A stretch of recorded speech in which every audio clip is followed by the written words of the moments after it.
All everyone, उम्मीद करता हूँ खैरियत से होंगे। अच्छा जी, आज मैं आप लोगों के सामने एक 30 डेज़ का या आपको बोल सकता हूँ कि जितने दिन का भी ट्रेडिंग के बारे में जिनको अलिफ से बे की बात नहीं पता, वो इस चीज़ को फॉलो करके देख सकते हैं कि मार्केट चीज़ होती क्या है। और चाहे बाइनरी ट्रेडिंग हो, चाहे फॉरेक्स ट्रेडिंग हो, या कोई सी भी ट्रेडिंग हो, या क्रिप्टो ट्रेडिंग हो, ठीक है, सब एक जैसी होती है, ठीक है। बस टाइम्स और मिनट्स का फ़र्क आ जाता है और करने के तरीके का फ़र्क होता है। वो उस चीज़ को हम डिटेल में आगे पढ़ेंगे। पहले हम ये चीज़ लें कि मार्केट होती क्या है, ठीक है। व्हाट इज़ ट्रेडिंग, ट्रेडिंग होती क्या है। अब मैं सबसे पहले ये तो पता चल जाए कि कोई भी कारोबार होता है वो चीज़ है क्या, ठीक है।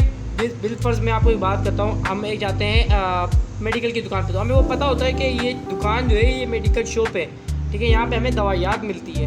हम कहीं जाते हैं परचून की दुकान पे, हमें पता है यहाँ पे आटा, चीनी, घी मिलता है। हम कोई कंपनी में जाते हैं तो वहाँ पे हमें पता होता है कि ये भाई चीनी की फैक्ट्री है, ये फैक्ट्री चावलों की है, तो पता होता है। तो पहली बात है, हम अगर ट्रेडिंग के अंदर आ रहे हैं तो हमें ये पता होना चाहिए कि ट्रेडिंग है क्या, ठीक है। तो मैंने यहाँ पे पॉइंट लिख दिया है। ट्रेडिंग का मतलब है फॉरेक्स एक्सचेंज मार्केट।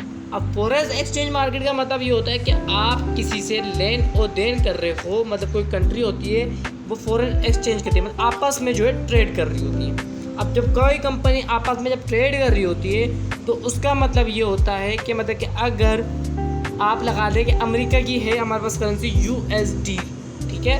अब यहाँ से हम आगे इसके ऊपर आगे कुछ भी लगा दें, NZDH लगा दें, अगर JPY लगा दें, अगर PKR लगा दें, PKR मतलब पाकिस्तान हो गई, ठीक है। अगर PKR पहले आ रहा है तो मतलब कि अगर पाकिस्तान की करेंसी ऊपर होगी तो डॉलर की मिकदार पाकिस्तान की, अगर यहाँ पे हमारे पास पाकिस्तान का चार्ट्स हमारे पास अगर वहाँ पे अगर वो वैल्यूएबल होगा ज़्यादा तो चार्ट ऊपर जाएगा, ठीक है। तो चार्ट ऊपर जाएगा। अगर डॉलर्स की मिकदार ज़्यादा होगी तो क्या होगा, यहाँ पर ये चार्ट नीचे ज़्यादा हुआ आपको नज़र आएगा, ठीक है। जहाँ पे USDT पहले होती, ठीक है। अगर डॉलर की मिकदार ज़्यादा होगी तो मार्केट नीचे, क्योंकि PKR पहले। अगर यहाँ पे PKR की वैल्यू ज़्यादा होगी तो ये क्या होगा, वो हमारा पाकिस्तान का ग्राफ ऊपर जाएगा, ठीक है।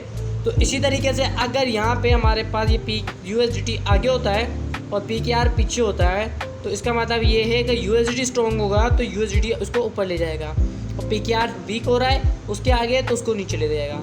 तो ये होता है कंपनी की आपस में ट्रेड करने के ऊपर फॉरेक्स एक्सचेंज कहते हैं उसको चीज़ को, ठीक है। तो इसी तरीके से कल की वीडियो में मिलती है हम पार्ट 2 के अंदर, और उसमें आपको समझाएंगे कि आगे ट्रेडिंग के बारे में और बेसिक चीज़ें कि किस तरीके से होती है, किस तरीके आप इन चीज़ों को समझ के चलेंगे। इंशाल्लाह आप लोग अपनी ट्रेडिंग की जर्नी के लिए आसानी पेश करोगे, ठीक है। मिलते हैं नेक्स्ट वीडियो के अंदर। अल्लाह हाफिज़।